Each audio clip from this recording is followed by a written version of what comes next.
Hello everyone, this is CJNovo992 and today we're back for another brand new video. And as the dust settles on the Max Aarons deal and we welcome him to the football club after a cheeky 1-2 Rumour announcement video, it's time to cock that left hand back and go for a wee jab as we open up the potential for another one. And the good news is, this Rumour video is about a centre half, yay! The bad news, you'll see. But before we go ahead and get into there, as always, just a quick wee disclaimer before we go any further on these Rumour videos. Are never a confirmation of a signing, no matter what a couple of people says down in the comment section. But it can fall away the way agents demand, you know what I mean. The target can change, somebody can get injured, it can all get moved on, managers can sacked. It's never 100%, but again, there is so much dross out there, and I know I'm a wee bit behind regarding the Conor Coady stuff, as it has been sort of prevalent and some people's already spoken about it. But again, there is so many names getting flung out there that I'm honestly having to sieve through so much absolute garbage that there's no sources listed. You know what I mean? It's like, oh, Rangers attached to this guy. Who says? I don't know. You know what I mean? So I'm actually taking my time. I'm getting through it. I'm trying to track where these things are. And eventually I have reached the likes of Conor Coady. And again, it's not a confirmation he will sign, but he is a player I believe the club's interested in. And there's at least been conversations to be had. So instead of chasing our tails on whether or not we believe he will eventually come up the road, as always, let's me and thee get together, put the old think caps on and have a look and see if he should be. And starting off with the old player profile, Mr. Conor Coady is a centre-half standing around about 6'1", but he is 32 years old, and I think the majority of people clicking on to today's video will be a little bit familiar with him, especially during his time in the Premier League, and especially during the period where maybe he was at his peak, but also so was Wolves during their purple patch in the Premier League, where the goal wasn't just to survive, it was actually to thrive, and they did that, ladies and gentlemen, through the Portuguese Revolution, just through all the wee clickbait stuff you saw on social media. They reached all the way to a European place and gone ahead on a wee European journey, and where all the Portuguese players were easy to sort of clickbait and go elsewhere, and they did, a lot of them get signed up. Someone that was equally as important to all that noise and all that buzz was the captain, the leader, the man at the back. And it's not just me saying that, that's the fans of the club that watch them go ahead and perform there. See what Wolves fans say about Conor Coady, and not only his performances for the club, but his club performances were so undeniable. He reached maybe the pinnacle it is to be an English player, and that's to make it and go ahead and play for your country, and to break through in the ranks of the English setup is very, very difficult. But not only did he break through, he went on to have double-digit appearances as he went ahead and made 10 freaking caps for his country, and even getting to wear the captain's armband as well for England, which again is impressive. And look, I'm no blind, I know what most people are going ahead and saying, and I know that most people didn't actually really want this transfer to happen. I know there is people keeping everything crossed that Son falls away at the last minute, or somebody comes in and pinches them because they do not want Conor Coady, and a lot of reasons why people feel that way we're going to touch down on today's video and go ahead and break down as we go through it, right? Because that is fair. But again, I always try to be balanced in this video, whether I really like the player or I really didn't like the player, or I'm nervous or I'm excited. I always try and look at everything properly. I present it to you, then you scream at me down in the comment section below. And for me, one of his strongest assets and one of his biggest strengths is that leadership, is the type of guy that he is. So for me, it was worth mentioning that his time at Wolves, how he progressed from there as being a six, you know what I mean? He played midfield, he's still capable of playing midfield, and who knows, he might eventually on occasion slip into that midfield role. You know what we're like, with injuries, he probably will end up playing in there. But to work his way, getting into a centre back, adjusting as he went on in his career, and then breaking through the English setup through the centre back spot is really impressive to me, as is wearing the armband for England, as is wearing the captain's armband for every single club he's ever played for, right? Even the ones we're going to talk about later on when we talk about where it's no worked out. Everton, Leicester, he still had the captain's armband, because that's the type of character and that's the type of leader this man is. And when I talked about the England captain and wearing the armband for England, if this transfer does go ahead, if we sign Conor Coady, will he be the first English player that's wore the armband for England since Terry Butcher? Look, I am not saying he's the next Terry Butcher, right? I probably shouldn't have said that, but it just came to the noggin because I think that is actually true, right? And to be fair to the laddie, he's about as humble as it comes. He would admit he's nowhere near that level as well, and I found that very interesting watching him break down his own performances because he's done a lot of podcasts and he's very, very open. He's never been the best player. He's never been the top prospect. He's never been the biggest talent in any his dressing rooms, and that's always motivated him because he's usually up against better players than him. So he studies hard, he watches how players play, watches how teams go about the business. If he's got the ball on the right, he usually knows what the centre forward, he looks at it methodically like that off the park and works his arse off the park to be ready because he knows he needs to be prepared, and that type of professionalism is probably why he's wore the armband everywhere he's been. And if you are one of these guys that are screaming year upon year about the dressing room and maybe even questioning some characteristics that's actually in there, well, if you want character, if you want personality, and if you want leadership, Conor Coady, like him or loathe him, certainly all those. But as I've tried to fight against the wave of frustration and negativity long enough, we probably should start getting to some of the negative stuffs then, shall we? Because I told you what he is. Well, what does he know, troops? Well, he is not the big aerial demon monster defender that a lot of people are screaming for year upon year upon year. Every window we want the same defender, every window we see the same type of defender, and it's maddening. And I get it, and if you aren't annoyed as I'm building up to this, I'm just going to get it. I'm going to say a couple words, you're going to be annoyed, but forgive me, ladies and gentlemen, right? Because Conor Coady is a ball-playing centre-back.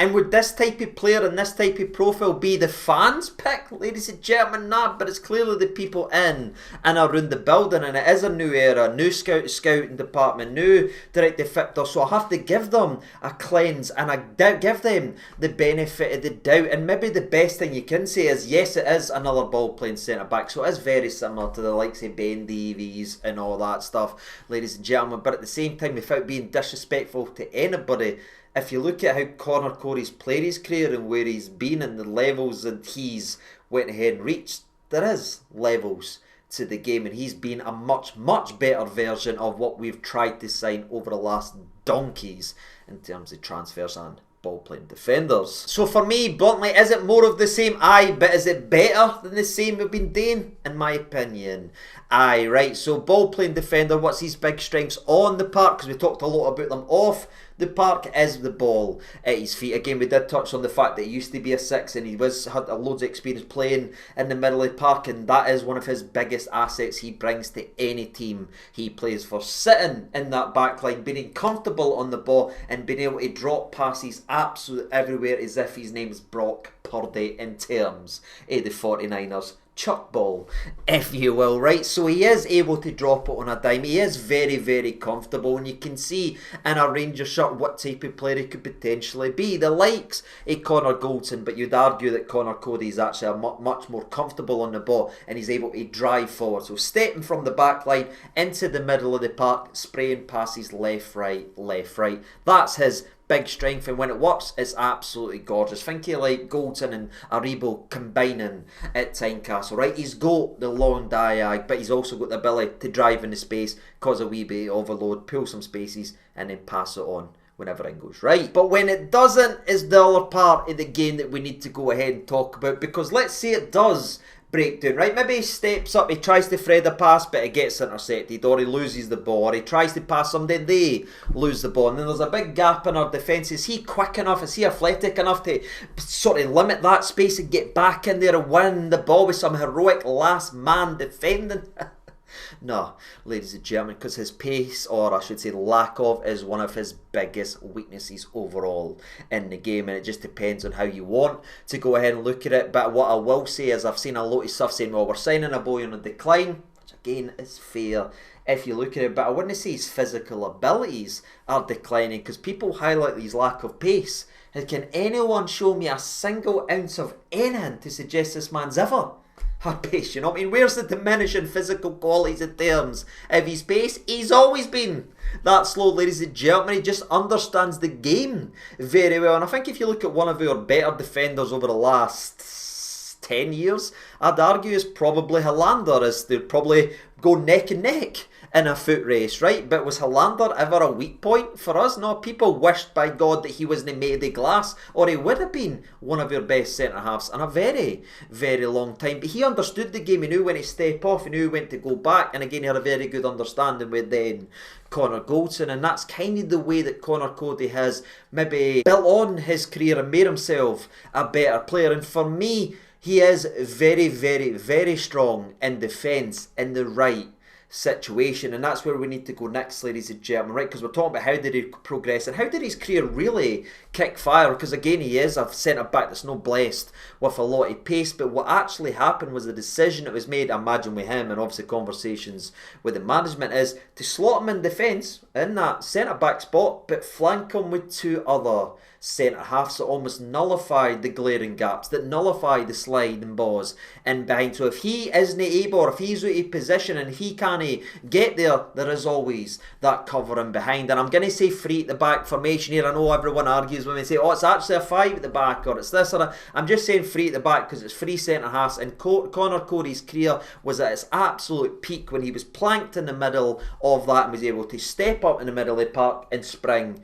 passes about, which makes this entire move so damn fascinating in my opinion. Because I would argue the free at the back formation and Conor Coady is a perfect match, and a match made in heaven. That's when his career really kicked into gear, and that's when he went ahead and made it for England. When he was making the caps, guess what formation they were going ahead and playing? Guess the style of play they were playing? That's right, they were allowing him to sit in the middle there and cover his pace left and right. When he's went ahead later on in his career, which we will talk about very shortly, moved from Everton and Leicester and everything like that, what have they played? Has it been a free? No, ladies and gentlemen, and that's why you've seen the declining career or the declining performances, as he's not picked a tide, and maybe it has been stutters or maybe it has been mistakes, the decisions he's made moving for each club, but he's never went and picked a club that suited the way he played, which again is very, very, very strict. But again, if you go ahead and pick it, the boy can absolutely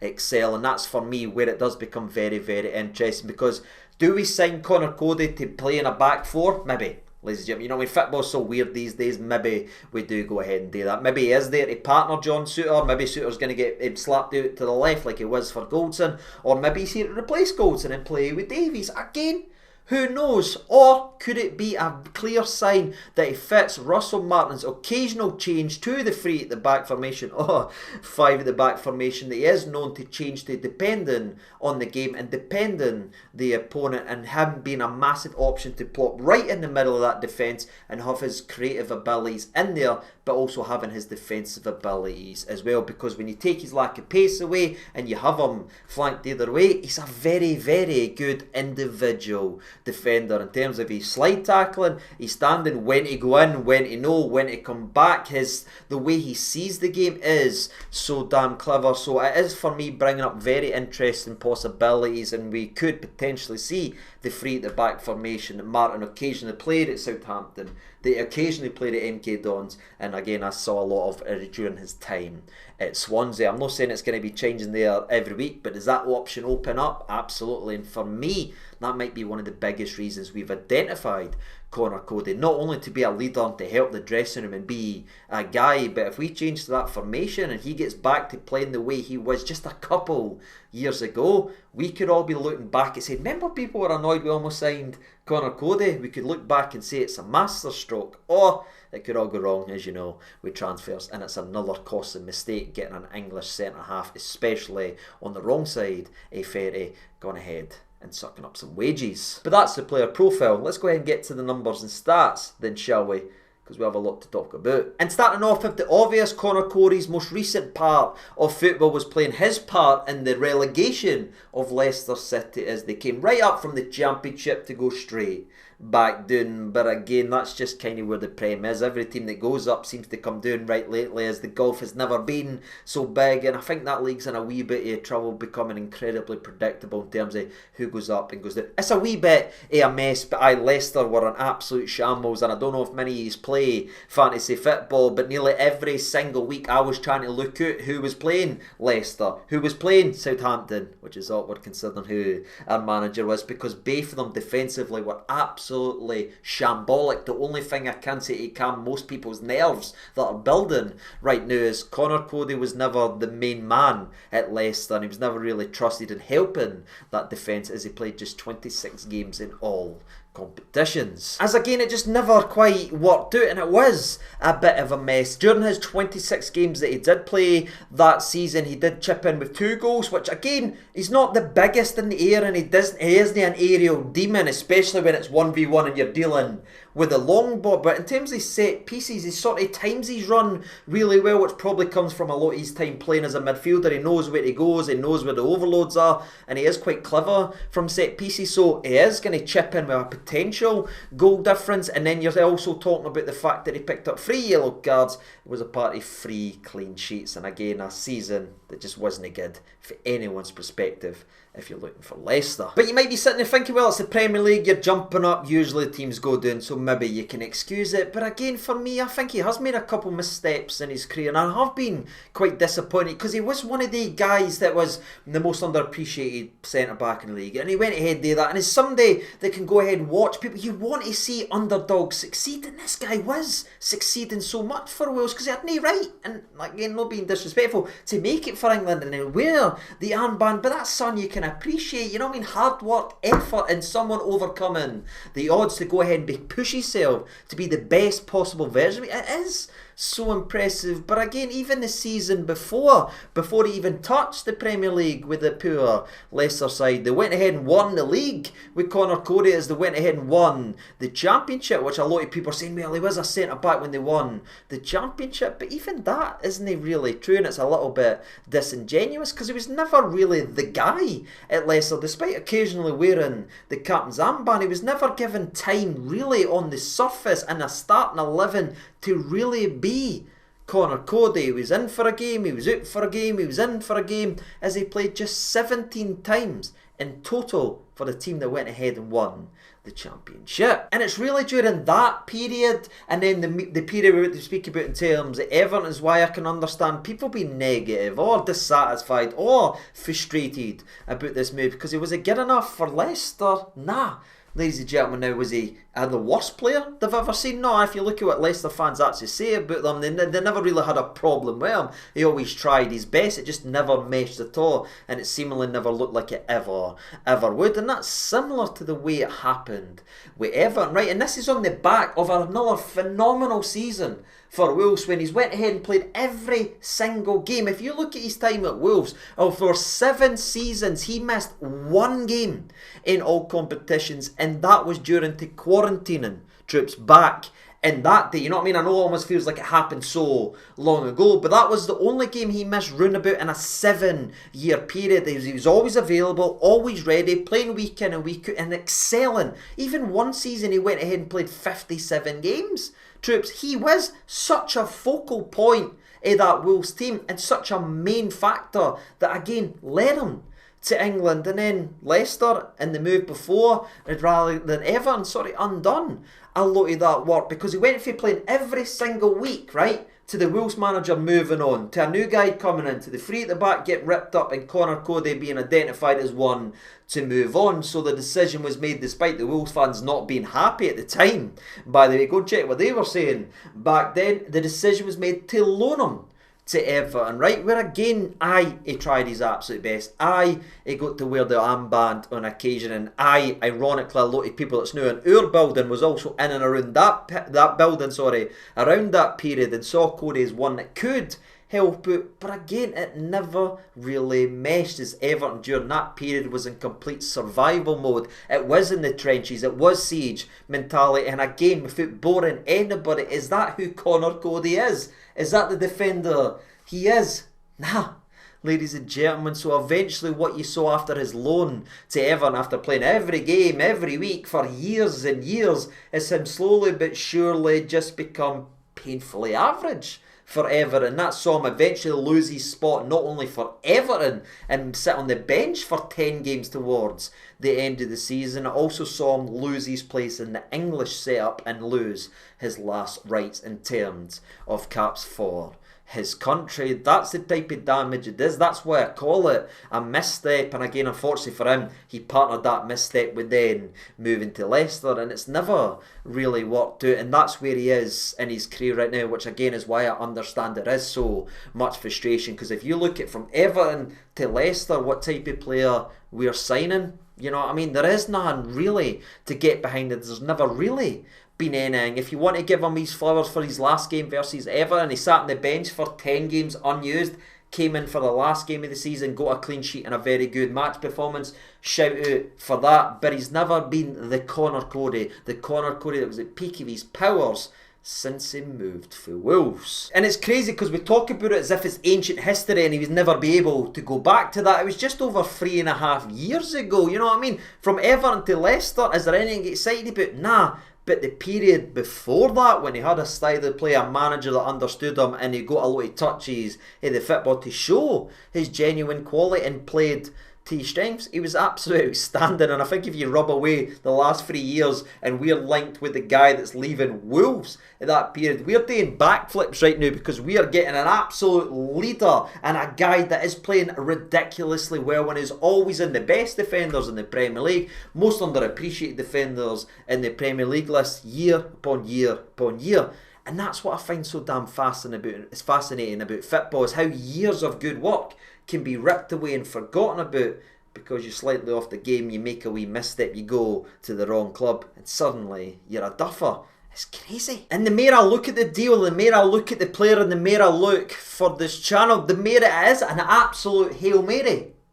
You're welcome again, my American subscribers, because it's either going to be an absolute masterstroke or again, it's a disaster. And once again, our Rangers fans are actually stuck in the middle, peeking for either side, wondering what the hell it's going to be. There is pros, there is cons, there are things to be positive about, there's things to be terrified regarding Conor Coady. All I can hope, ladies and gentlemen, is again, without boring you, if we're bringing him in, we've identified when he's actually at the peak of his powers, and that's at least been a conversation. That's maybe why he's willing to take a pay cut. Maybe that's why he's willing to come up here, because he's still got offers down south, that he'll finally be given the opportunity to be Conor Coady rather than what the hell they've been asking him to do over the last couple years. But before I go down another rabbit hole, because there is something big we need to talk about, and that is going to be Leon Balogun, and that is going to be Conor Coady. Don't worry, I'm going to try and talk about everything, right? Because there's something else we really need to talk about. But before we go down that rabbit hole, let's finish up his numbers and stats properly by giving you his overall footballing CV then, shall we? At the age of 32 years old, that's not old, right guys? Right, guys? At the age of 32, he's played a total of 495 matches at the highest level. Again, no reserve football, youth football. I'm not interested in any of that stuff. 485 club games with 10 games for his country. So 495 in total. Apologies, there's been a massive jump cut there as the postie came to the door. The dogs went mental. So we're officially take two. CJ, let's talk about Conor Coady then, shall we? I'm pretty sure I just said 495 games played, in which he resulted in 21 goals, and during that period he's also had 15 assists, which are all really nice and pretty and everything like that. But I want to talk about some defensive statistics, and there is a massive defensive thing I want to talk about, right? Because he is a defender. He has been booked 57 times in his career, which is quite mad when you consider it, and he's also picked up 2 straight red cards in his career, but both of them were down in the Championship and were a long time ago. In fact, his last red card happened when he was playing in the middle of the park, meaning when you look at this man's career at the centre-back position, for 198 games in the top flight of English football, he has never once been sent off, despite how many times he was booked or anything like that. He saw the game, he understood the game, and he never put himself in trouble, never put his team in jeopardy, and he never let anybody down in that situation, which again tells me he sees the game the right way, because that's near 200 games at the highest level you can play against some of the best players we'll ever see. And he's never once been sent off, despite the way he plays and the position he plays. That tells you he's a pretty damn good defender, and I feel like that's worth mentioning as well, because I know so many people didn't like this one and so many people didn't rate him. That's a wee important stat in my opinion, and again backs up a lot what we spoke about earlier. But aye, enough stats and numbers flung at you. Let's go ahead and talk about the competition for places, and let's talk about Balogun. And you might be sitting there questioning, why the hell are we talking about Balogun? He's playing with Aris, he's new partner in Conor Coady, and is it no mental to think a team in Greece has probably a better centre-back pairing from two of our outcasts and people we have let go than what we've actually spent a lot of money on and has been building since they have left, slash Goldson left, slash we've just... But it's scary. But anyway, I'm going to move on because I want to talk about Balogun, because one of the biggest resistance and one of the biggest pulls away from Conor Coady is, what the hell are we spending this money on? If we wanted the experience, if we wanted this, that, we could have just re-signed Leon Balogun for a hell of a lot cheaper, and he's already ready to go and he understands and he can carry the weight of the shot. And if that's what you're screaming at me in the comment section below, fair. I can't argue with it. You got me, imaginary person. I'm talking to myself right now when I'm filming. But at the same time, ladies and gentlemen, there is something that I find interesting. And that's when I peel back to the AGM. And that's when I peel back to some of the interviews we've had of Andrew and the new ownership that is at this football club. And that's the way we talk about players and the availability. What's the best ability? The availability. You know what I mean? They want reliable players. They don't want good players that are always injured. And without being too harsh on a guy you know I rate to the moon and absolutely love Big Leon, and if I could have gave him anything for the calf down that could have made him perform longer in a Rangers team, I would have, ladies and gentlemen. But if we're just being blunt, Leon Balogun's body was sort of failing him towards the end, and he couldn't really be relied on, because he was our best. Make no mistake about it, was Leon Balogun our best centre half last season? Absolutely, by a mile in my opinion. You know what I mean? I didn't believe the propaganda or the words handed out to try and trick us into good players. Leon Balogun was our best defender, but again, you couldn't have played Balogun on a Sunday, a Thursday and a Sunday. If you did, he'd break down, he'd be missing 2 weeks, he'd be missing 3 weeks, and that hurts me to say, but that's the facts and that's what we were seeing. And if you strip all of that away and you look at Conor Coady, who's again played at a much higher level than Big Leon for a lot longer, no disrespect, but again, the availability, the professionalism in terms of being able to play week in and week out, even playing 57 games again one season, showing he can handle Sunday, Thursday, as I nearly lose my voice. That there is maybe a sign that we're moving away from the players we can't really rely on or who has got long injury bugs, and we're trying to focus in and bring players that are able to play week in and week out. And again, Conor Coady missing one game in about 7 years, 6-7 years for Wolves and everything like that over that period, simply because of one quarantine. That's what he missed. Now again, he did pick up one injury at Leicester, and that was his first injury at the age of 30, but again, he's never been injured since first originally joining Leicester, and it's been that way over the next year and a bit. So aye, one injury at 30-year-old compared to, I don't know, a guy that picks up a lot of injuries and a club that picks up a lot of injuries. And I think if you look at it through that lens, you're getting the experience, you're getting arguably a player that's played at a much higher level, but you're getting a player that can be relied on week in and week out. It's maybe why we're pivoting away from what we've tried in the past, and we're willing to try something different, and that's availability. And again, for competition for places, I think Conor Coady jumps right to the front of the queue. I think he's by far our best defender, and I say that as a guy that can look at his last 2 years, 3 years playing for Leicester and Everton and seeing he's no plenty of strengths and it's no worked out. But if you look at the overall picture, I think there is something at least to get a little bit encouraged about, because if he does come up the road and we play to his strengths,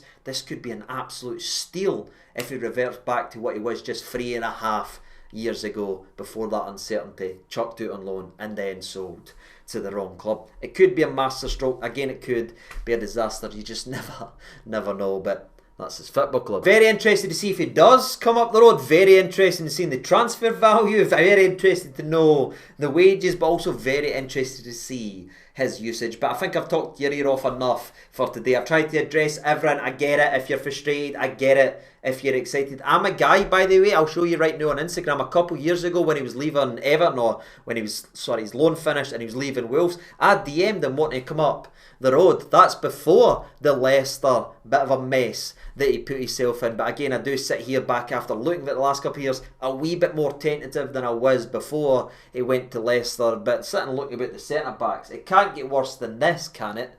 Don't say it can. Don't do it, Mick. And that is me finished with today's video with a cheeky wee Mick McCarthy reference. That's me done and dusted. Let me know your thoughts and opinions down there in the comment section. Well, didn't shoot the messenger, ladies and gentlemen, but I do think there is a chance we go ahead and sign Conor Coady. But again, you just never know. It could fall away. It would be the cheers to a lot of people. But I think Rangers are interested. I think there has been conversations, and we'll wait and see if it does translate and goes into anything. But that's it. That's me done and dusted with today's video. Hopefully you've enjoyed it enough to be hitting that like button, or let me know down in the comment section below how you feel. Subscribe if you are new around here, and shout out to all our channel members as always for signing up and supporting the channel directly, along with our supporters as well regarding all that. And for everyone who just tunes in and watches, again, thank you so much. I've been CJ Over 92. I'll see you in the next video. All the best and bye bye.